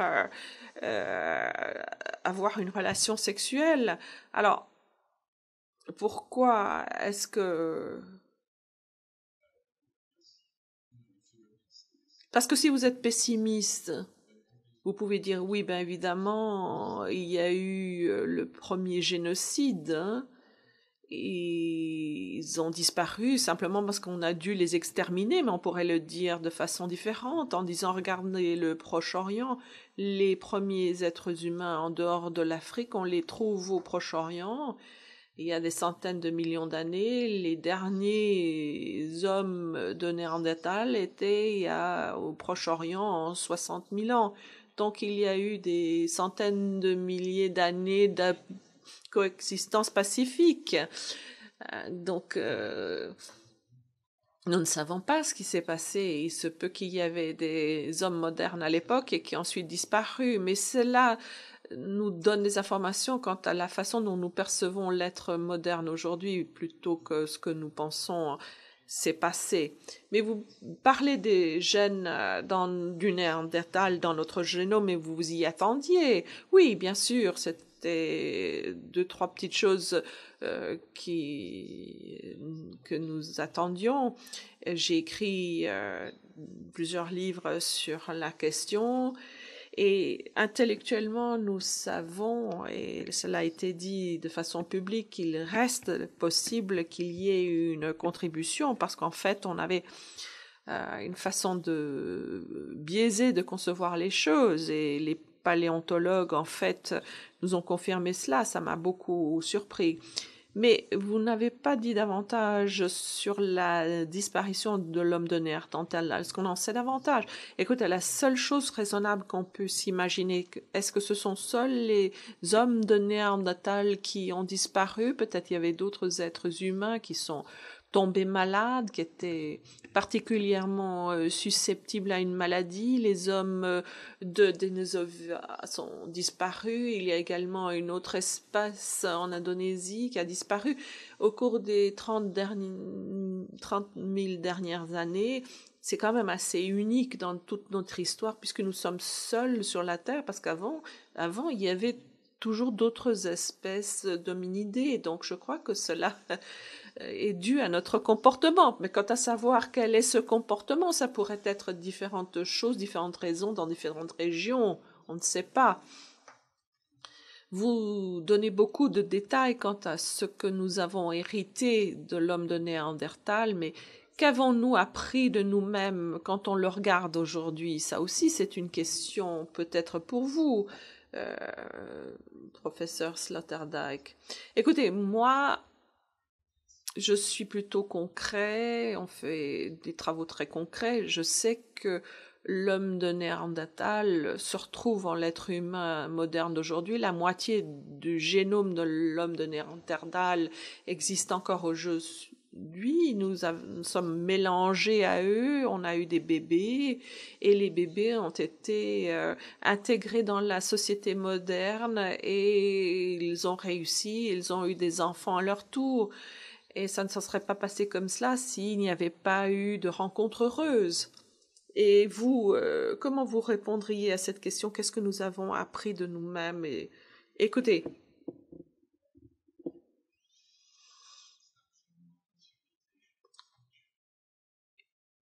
une civilisation moderne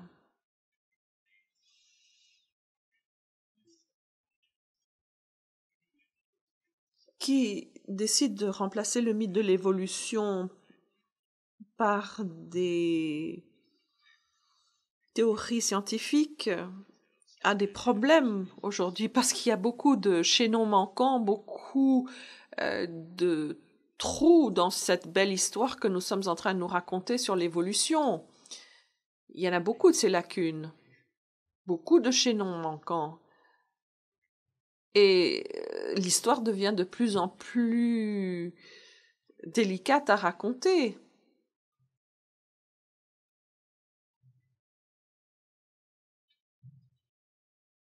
Alors on peut envisager une explication économique, comme c'est le cas dans la Genèse, mais cette histoire-là nous rend étrangers à nous-mêmes, parce qu'en règle générale, les êtres humains ne peuvent pas se pencher sur le miroir de génome, parce que ce n'est pas une image de vous-même que vous allez voir dans ce miroir. Et c'est quand même une sacrée gymnastique intellectuelle pour y arriver. C'est quand même fascinant ce que vous dites. Et rappelez-vous la Genèse et l'histoire de Jurassic Park. J'ai l'impression que ça redevient une seule histoire. Et cette analyse du passé de l'homme nous rapproche de la logique de Jurassic Park et nous éloigne de ce que l'on trouve dans la Bible comme histoire. Dernière question avant de m'intéresser au public. Alors, si vous rencontriez l'homme de Néandertal aujourd'hui dans cette salle ou en dehors de la salle, qu'est-ce que vous lui poseriez comme question? Professeur Pabo, eh bien, je lui poserai n'importe quelle question pour voir un petit peu comment il répond, s'il arrive à me répondre, comment il parle. Oui, qu'est-ce que je lui poserai comme question?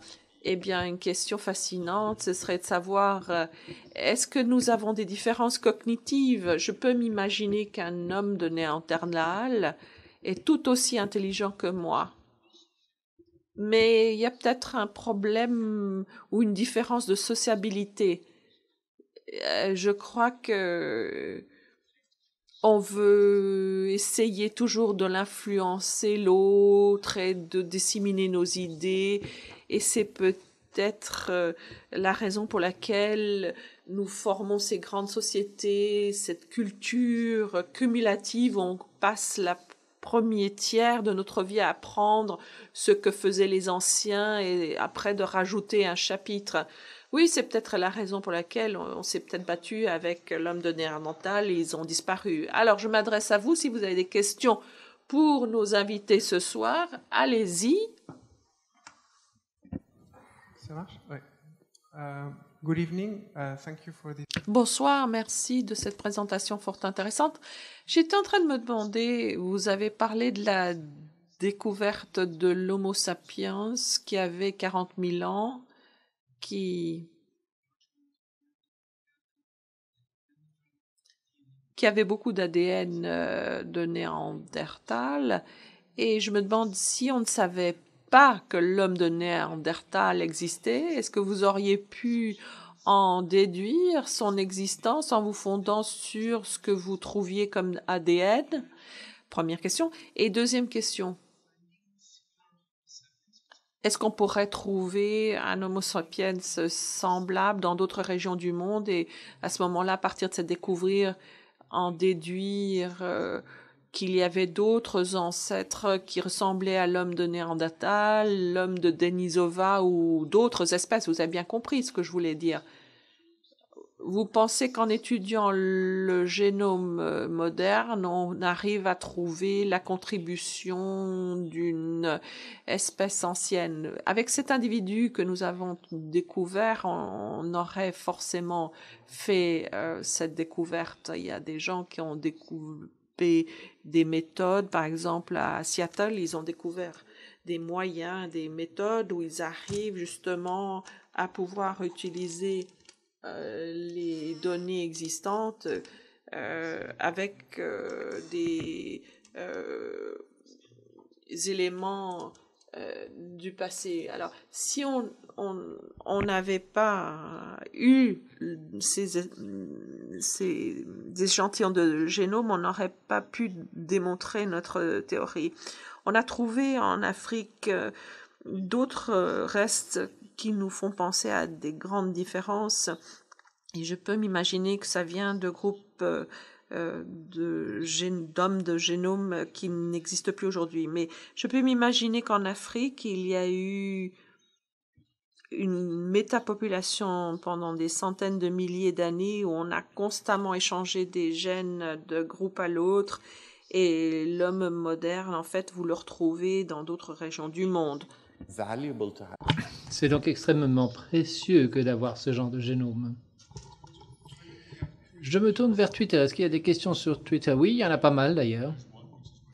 En voilà une assez amusante. Est-ce que vous pensez que l'absence de Néandertal dans l'ADN humain suggère que l'homme de Néandertal n'était pas sexy?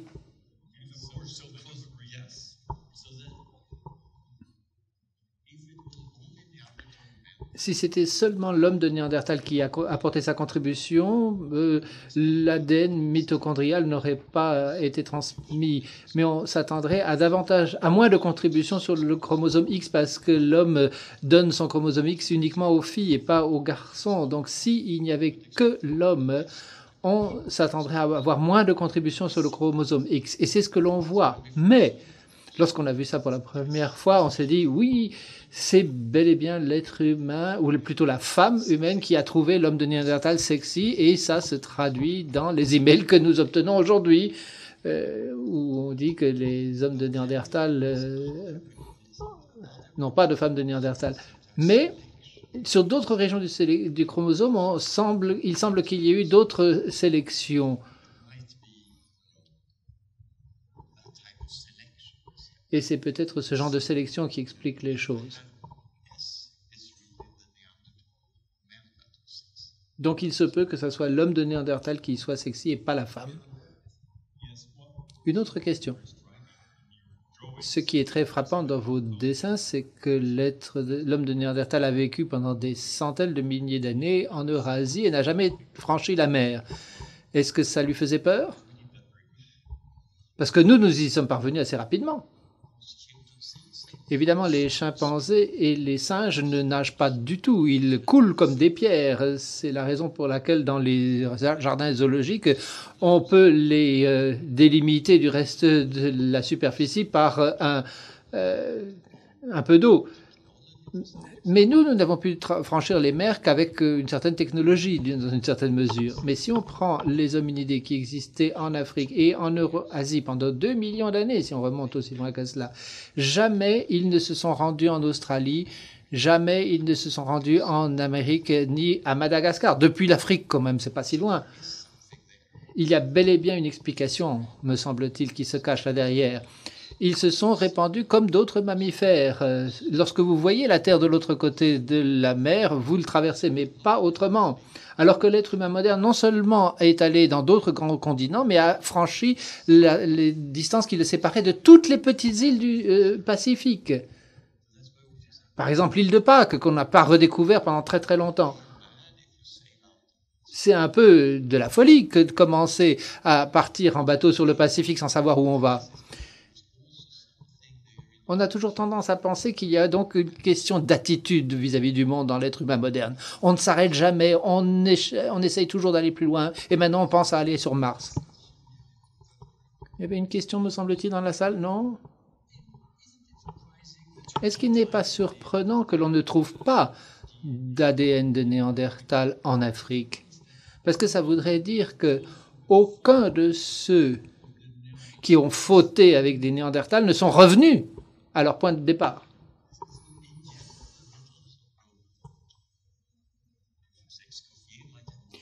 Le professeur Escoffier a peut-être d'autres avis que moi là-dessus, mais on voit assez peu de migration retour vers l'Afrique. Il y en a un petit peu, mais en règle générale, c'est un mouvement qui vous fait partir de l'Afrique vers le reste du monde. Ça, c'est intéressant. Et la contribution de Néandertal que l'on voit en Afrique présente une très forte corrélation avec la composante européenne, uniquement pour cette migration-retour. Les autres Néandertals ne sont pas revenus en arrière. Le micro pour une question ici. Je pense au crâne. Je crois avoir vu un crâne de Néandertal avec des marques dessus. C'est peut-être en Croatie, si je ne m'abuse. Donc, je voulais parler des marques que l'on retrouve parfois sur les crânes, comme des lignes horizontales ou verticales sur le crâne. L'interprétation que j'ai lue, si je me souviens bien, c'est qu'il y avait peut-être des rites pratiqués sur les morts ou une forme de cannibalisme. Est-ce que vous avez une explication? Je crois, surtout, un paléontologue, Tim White, prétend qu'il voit beaucoup de preuves de cannibalisme chez l'homme de Néandertal, encore plus que chez l'être humain moderne au début de son évolution. Je ne connais pas ce genre de marques sur le crâne, pour ma part, mais je sais qu'il y a beaucoup de marques de coupures sur les os, là où il y a les liens et les attaches avec le muscle. Vous voyez qu'il y a des fragments parfois avec des os particuliers, notamment ceux qui contiennent de la moelle épinière. On a donc l'impression qu'on a cassé, brisé ces os pour accéder à la moelle épinière. Par exemple, le tibia notamment n'est pas... pardon, le tibia est brisé, mais pas l'autre partie de l'os qui ne contient pas de moelle épinière. On a donc l'impression que c'est un comportement qui s'est manifesté à cet égard, mais il peut y avoir aussi une explication religieuse, on n'en sait rien. On a l'impression que nos meilleurs os sont ceux qui ont été mangés. Il y a parfois des squelettes entiers de Néandertal qui ont été mis dans la terre, et dans ce cas-là, on trouve proportionnellement moins d'ADN parce qu'il y a beaucoup d'activités bactériennes dans les corps qui sont déposés dans la terre. Alors que si vous prenez une partie d'os que vous laissez tomber dans la caverne, ça sèche assez rapidement, sans bactéries autour. Nous remercions donc les Néandertals de nous avoir préservé ces os, ce qui nous permet d'obtenir leur génome. Puisque nous parlons de l'image que l'on a de l'homme de Néandertal il y a des décennies ou 20 ans à peu près, l'image de l'époque était tout à fait différente d'aujourd'hui. On avait l'image d'un être brutal, stupide, un peu borné, très proche de l'animal. Et cette image a changé ces dernières années. C'est peut-être une question pour vous, Monsieur Sloterdijk. Pourquoi est-ce qu'il y a eu ce changement? Pourquoi est-ce que l'on a une vision différente de l'homme de Néandertal? C'est peut-être dû au progrès de la science et de la génétique, mais aussi peut-être à la religion. Mais pourquoi? Je crois que les deux images coïncident encore et coexistent encore. On continue à penser que l'être de Néandertal était brutal, stupide, notamment parce que du coup on voit l'être humain actuel comme étant particulièrement sensible et intelligent. Ces deux vues sont présentes. Je crois que vous avez découvert un homme de Néandertal avec des fleurs dans la tombe, n'est-ce pas? Donc manifestement, ils étaient enterrés avec des présents. Effectivement, il y a un site, on a prétendu, ça a été un petit peu contesté, à Shanidar en Irak, où apparemment il y a eu des enterrements avec des fleurs. Ça reste un peu controversé, mais ça semble établi. Et en plus, à l'époque, il y a 50 000 ans, la technologie n'était pas très différente de celle des êtres humains précoces. Et il a pu y avoir des rencontres avec l'être humain et donc une inspiration de la part de l'homme de Néandertal vis-à-vis de l'être humain.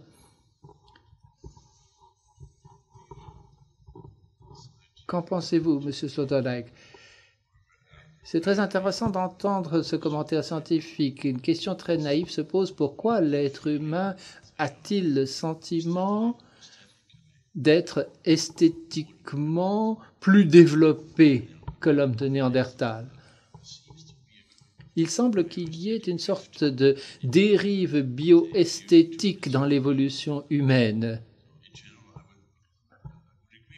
De façon générale, je suis assez d'accord.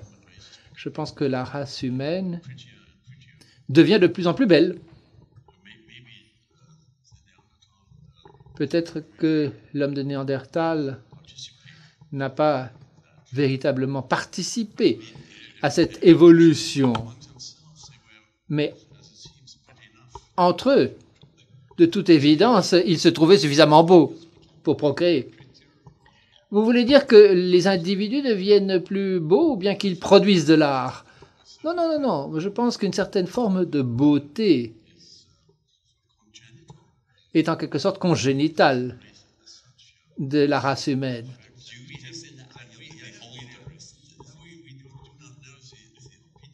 Nous ne connaissons pas l'avis de l'animal sur nous-mêmes, mais les êtres humains entre eux ont tendance à se trouver beaux. Le visage humain en particulier a quelque chose à dire. Il y a toujours une forme de beauté dans le visage humain. Et sans cette beauté, les êtres humains ne pourraient pas être ce qu'ils sont.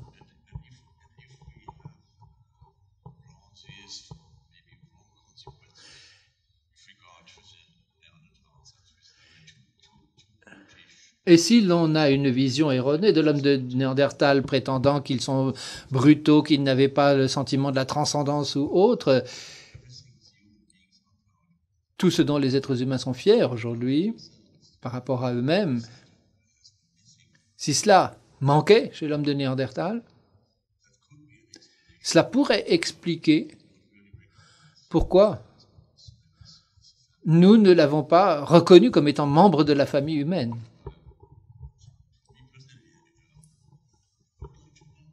Moi, j'aimerais beaucoup savoir si, du point de vue de la paléoanthropologie, on dispose d'indices nous permettant de comprendre le sentiment des êtres humains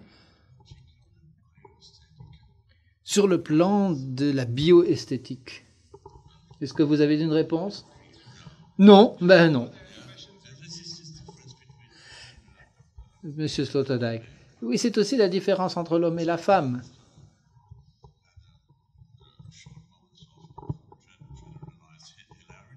Le public a fait preuve d'une certaine hilarité lorsque l'on a évoqué la question de savoir qui avait épousé qui entre les êtres humains et les Néandertals. Il y a une célèbre anecdote à propos d'une cuisinière de Vienne qui avait dit que quand un homme est plus beau qu'un singe, c'est du luxe.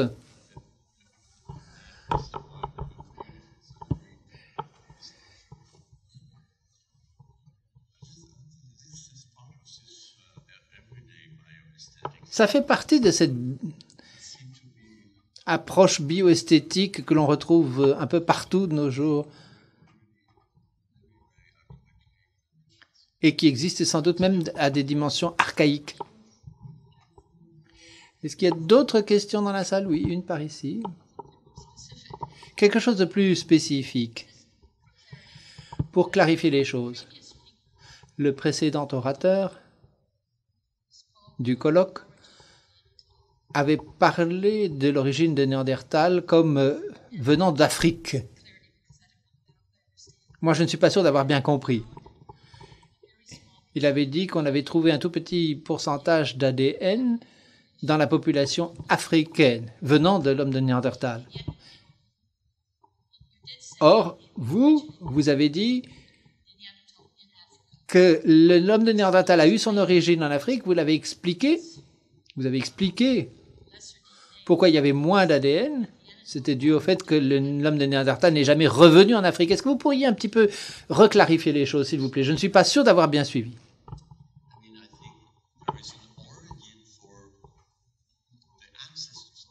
Il y a une origine des ancêtres de l'homme de Néandertal en Afrique. La plupart des paléontologistes appelleraient ça Homo heidelbergensis, qui existait à la fois en Afrique et en Europe. Et la contribution des Néandertals, qui représente plus de 30 000 morceaux de nucléotides, on ne la trouve qu'en dehors de l'Afrique. Chaque fois qu'on la trouve à l'intérieur de l'Afrique, c'est en forte corrélation avec des gènes qui ont été ramenés en Afrique par des gens qui sont revenus en Afrique au fil de l'histoire. Mais quelle est la signification et l'importance de tout cela? L'importance de quoi? De la contribution de Néandertal? Eh bien, on commence juste à l'apprendre. Certaines variantes génétiques de Néandertal ont des conséquences médicales, par exemple, comme je vous l'ai montré vers la fin de mon exposé. Mais l'origine de Néandertal, c'est l'Afrique. Oui, oui, tout à fait. L'origine de tous les hominidés est en Afrique. Encore une question. Je sais que c'est une question difficile. Lorsque le genre Homo est devenu sapiens, Homo sapiens, ça veut dire l'homme humain, l'homme moderne, pardon. Qu'est-ce qui a déclenché la naissance de l'Homo sapiens? Ça, c'est la question à $1 milliard, hein, et je ne sais pas si on pourra y répondre d'ici 10 ans ou 20 ans. J'espère que l'étude de toutes les questions que je vous évoquais nous permettra d'avancer. Excusez-moi, je voudrais aussi permettre à d'autres personnes de poser des questions. Peut-être sur Twitter? Oui. Ça nous ramène à une question qui a été posée au tout début. Dans quelle mesure la diversité entre êtres humains actuels pourrait découler du mélange avec d'autres espèces telles que l'homme de Néandertal ou l'homme de Flores, par exemple? Je serais très surpris, enfin, je ne serais pas surpris que l'on trouve d'autres groupes d'hominidés actuellement éteints, par exemple en Chine, qui aient aussi contribué à l'être humain moderne. Je serais très surpris que cela se totalise 10% au maximum, parce qu'on voit clairement que la variation vient de l'Afrique et que pour la très grande majorité des êtres humains, l'origine est en Afrique. Mais je ne serais pas surpris que l'on trouve d'autres points de contact, mais qui resteraient en faible proportion avec des faibles variations. Il y a donc bel et bien des petits hobbits assez petits, tels que l'homme de Flores, mais il n'y a rien qui montre que ce genre de groupe ait contribué à notre pool génétique. Quelque chose de cette nature a pu contribuer éventuellement aux hommes de Denisova. On a vu une vieille composante dans le génome de Denisova qui n'est pas présente dans le génome de Néandertal et qui vient d'une divergence qui s'est produite il y a 1 million d'années ou peut-être plus encore dans l'histoire. Et peut-être à l'origine de l'Homo erectus en Asie à raison de quelques petits points de pourcentage. ces groupes-là se sont aussi mélangés les uns aux autres, alors que la contribution des Néandertals au Denisovans est établie elle aussi. Tout le monde, en quelque sorte, s'est mélangé à tout le monde. Une question au fond de la salle?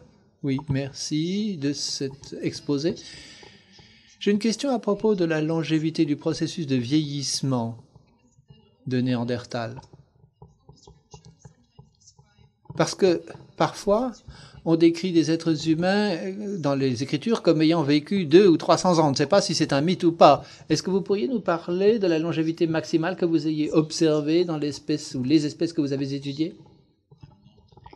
Écoutez, je ne suis pas un expert de ces questions du tout, mais je comprends qu'il est très difficile de juger de l'âge d'un squelette à la mort. Surtout si la personne a dépassé 15 ans, les os et les dents ont atteint leur maturité adulte. On prétend que les Néandertals vivaient en moyenne 4 ou 5 ans de moins que l'être humain moderne. Peut-être cela a-t-il eu une influence démographique importante. Lorsque vous êtes dans une société où les femmes sont pratiquement tout le temps enceintes, ça veut dire qu'il y a eu un enfant de moins par génération, ce qui peut avoir une incidence importante. Mais en tout cas, nous ne savons pas quelle est la longévité maximale des Néandertals. J'ai une question sur l'expérience que vous avez faite à propos des souris lorsque vous avez essayé de leur injecter une séquence de gènes humains. Est-ce que c'est possible? Est-ce qu'on peut imaginer de faire ça sur les chimpanzés? Parce qu'ils sont plus proches des primates tels que les êtres humains que les souris. Et quel est votre avis à vous, professeur Sloterdijk? Alors, vous voulez dire des primates non humains? Donc les chimpanzés, les orang-outans, etc. Eh bien, avec les singes, c'est totalement exclu du point de vue éthique. Évidemment, on pourrait imaginer plein de choses, mais dans le monde civilisé qui est le nôtre, ce genre d'expérience n'est pas possible. Ce que l'on a entendu, ce que l'on a appris sur les chimpanzés, les orang-outans ces dernières décennies, c'est qu'ils sont beaucoup plus proches de l'être humain qu'on ne le pensait auparavant. Sur le plan de la cognition, sur le plan du comportement. Mais si vous voulez dire des singes ou des primates avec une queue, par exemple, là, on ne sait pas encore si c'est très très moral de se lancer sur des expériences sur les macaques, par exemple. En Chine, on travaille beaucoup sur des macaques transgéniques. Ce genre de choses va survenir, que l'on le veuille ou non. Et avec les gènes dont vous avez parlé? Écoutez, l'essentiel du travail qui est fait à cet égard a une finalité médicale, mais il y aura aussi d'autres types de travaux dans ce domaine, certainement. Et qu'en pensez-vous, Monsieur Sloterdijk? Moi, j'aimerais poser une question. Est-ce qu'il est possible de faire une distinction entre tribus ou groupes ethniques ou cultures parmi l'homme de Néandertal? Oui, je crois que les paléontologues voient bel et bien des différences, en particulier chez les Néandertals tardifs, pour lesquels nous disposons de beaucoup plus de matériaux. Il y a aussi des cultures en France, le Péronnien et d'autres types de Néandertals tardifs qui ont repris des caractéristiques de l'être humain moderne. Est-ce qu'il y a des preuves de guerre entre groupes de Néandertals?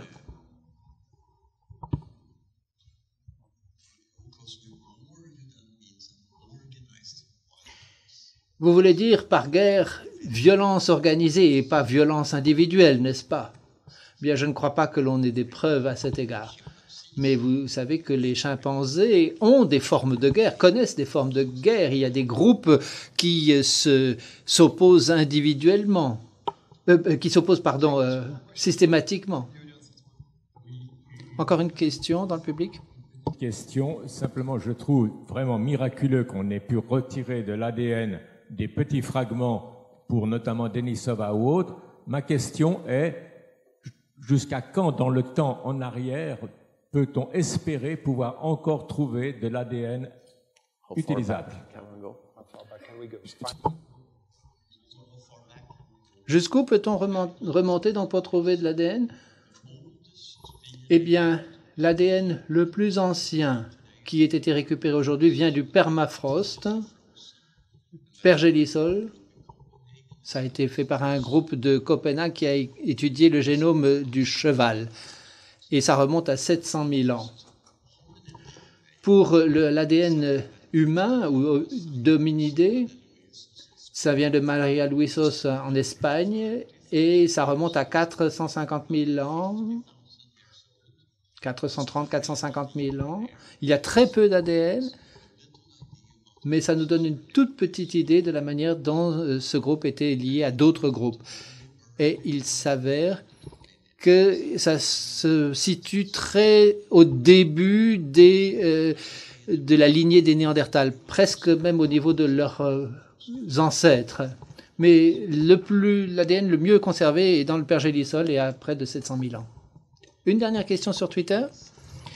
Est-ce que l'on sait ce qui aurait pu aboutir à la disparition des hommes de Denisova? En d'autres termes, y a-t-il une corrélation directe avec l'arrivée de l'Homo sapiens? Il faudrait mieux poser la question à un paléontologue. De nombreux paléontologues affirment en tout cas que lorsque l'être humain est arrivé dans une région donnée, le Néandertal a disparu et a disparu assez rapidement. Mais il y a des exceptions à cette règle, notamment au Moyen-Orient, où on a trouvé des êtres humains modernes il y a 120 000 ans et les Néandertals existaient encore 60 000 ans plus tard. La question est de savoir s'il y a eu véritablement recoupement. Il a dû y avoir des contacts entre eux, certainement. Mais est-ce que les êtres humains étaient là parce que le climat était plus proche de celui de l'Afrique? Est-ce que c'était une autre période que les Néandertals étaient là parce qu'il faisait plus froid? Il est très difficile de le dire, en tout cas. Et moi, je poserai la toute dernière question. Quel est votre rêve? Dans les dernières années de votre carrière scientifique, qu'est-ce que vous rêvez de découvrir encore? Si on pouvait trouver quelques-uns de ces changements fondamentaux qui font de l'être humain ce qu'il est sur le plan cognitif, par exemple le FOXP2, mais sur un autre domaine, dans un autre domaine encore. Ça, c'est un de mes rêves et je mourrais heureux dans ce cas-là. Merci beaucoup. À faire 2-3 remerciements à la Fondation Wright qui organise ces colloques, à l'Université de Genève qui les accueille ici, à vous d'être venus, aux organisateurs, aux traducteurs en direct, on les oublie des fois, merci à eux. Et à vous donner rendez-vous pour la dernière conférence de Peter Sloterdijk, demain soir, même heure, même place. Si vous avez aimé cette conférence, dites-le nous. On organise un petit sondage pour améliorer chaque année ou chaque 2 ans ces colloques. L'adresse est la suivante, colloque.ch/sondage. Dernière chose, vous savez qu'il y a un spectacle qui est lié à ce colloque Wright tous les soirs à 3 heures différentes. Je les ai plus en tête, mais vous trouvez ça sur le site. Jusqu'au 20 novembre au Parc des Bastions. Allez le voir, il paraît que c'est fantastique. Merci à tous. À demain pour ceux qui souhaitent revenir. Bonne soirée. Thank you. Thank you. Thanks. Yes, it was fun.